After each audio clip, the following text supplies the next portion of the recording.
AG ನ್ಯೂಸ್ಗೆ ಸ್ವಾಗತ. ನನ್ನ ಆಟೋಗೆ ಆಕಸ್ಮಿಕವಾಗಿ ಬೆಂಕಿ ತಗುಲಿತ್ತು. ರಾಹುಲ್ ಮತ್ತು ಆತನ ಸ್ನೇಹಿತರು ಪೆಟ್ರೋಲ್ ಸುರಿದು ಬೆಂಕಿ ಹಚ್ಚಿದ್ದಾರೆ ಎಂದು ಆಟೋ ಮಾಲೀಕ ಪ್ರಶಾಂತ್ ಬೊಮ್ಮನವರ ಆರೋಪಿಸಿದ್ದಾರೆ. ಶುಕ್ರವಾರ ಮಾಲೀಕ ಪ್ರಶಾಂತ್ ಬೊಮ್ಮನವರು ಆರೋಪಿಸಿದ್ದಾರೆ. ಶುಕ್ರವಾರ ಸಂಜೆ ಬೆಳಗಾವಿಯಲ್ಲಿ ಮಾತನಾಡಿದರು. ಆಟೋ ನಿಲ್ದಾಣದಲ್ಲಿ ಜಗಳವಾಗಿತ್ತು. ನಿನ್ನ ಆಟೋಗೆ ಬೆಂಕಿ ಹಚ್ಚುವುದಾಗಿ ಹೇಳಿದ್ರು. ಆದರೆ ನಾನು ಬಾಡಿಗೆ ತರುವಾಗ ಸದಾಶಿವನಗರದಲ್ಲಿ ಆಟೋಗೆ ಪೆಟ್ರೋಲ್ ಸುರಿದಿದ್ರು ಎಂದಿದ್ದಾರೆ.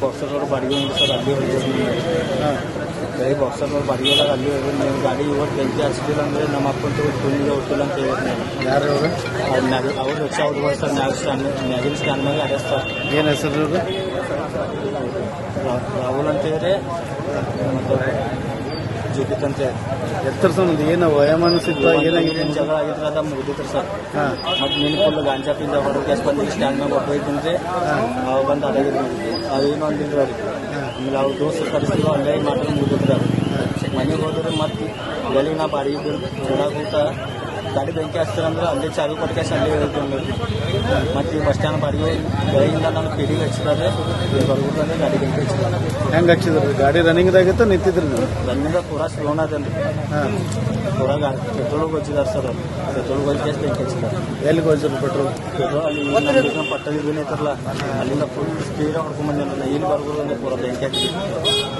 ಹೆಂಗೆ ಆಯ್ತು ಎಲ್ಲಿ ಪೆಟ್ರೋಲ್ ಎಲ್ಲಿ ಗೊಜ್ಜರು? ಪೆಟ್ರೋಲ್ ನಮ್ಮ ಇದನ್ನ ಐತರಲ್ಲ ಮಶಾನ ಅಪೋಸಿಟ್ ಅವ್ರು ಗೊಜ್ಜಿದ್ದು ನೋಡಿ ಬಜ್ಜಿ ಪೂರಾ ನೋಡಿದ್ದೇನೆ. ಬೆಳಿಗ್ಗೆ ನಾ ಏನು ಬಾಡಿಗೆ ಬಿಡಕ್ಕೆ ಹೋಗಿರಲ್ಲ ಅಲ್ಲೇ ಆಗಿತ್ತರ ಚಾವಿ ಕೊಟ್ಟಾನ. ಕನ್ನಡಿಗರ ಮೆಚ್ಚಿನ ನಿಮ್ಮ ಎಜೆ 24/7 ನ್ಯೂಸ್ ಕನ್ನಡ ವಾಹಿನಿ ಇದೀಗ ಟಿವಿಯಲ್ಲಿ ಲಭ್ಯ. ವೇಳೆ ನೋಟಿಸ್ ಕೊಟ್ಟಿದ್ರೆ ವಾಪಸ್ ತಗೋತೀವಿ. ಇವತ್ತು ವಕ್ಫ್ ಪ್ರಾಪರ್ಟಿ ಅಂತೇಳಿ ಬರ್ತದೆ ಅಂತ ಹೇಳಿದ್ರೆ ರೈತರು ಬೀದಿಗೆ ಬಂದ್ರೆ ಏನ್ ಮಾಡ್ಬೇಕಾಗತ್ತೆ? ಯಾರು ವೋಟ್ ಹಾಕಲಿಲ್ಲ ಅಂದ್ರೆ ಗ್ಯಾರಂಟಿನೆಲ್ಲ ಸ್ಟಾಪ್ ಮಾಡ್ಬಿಡ್ತೀವಿ.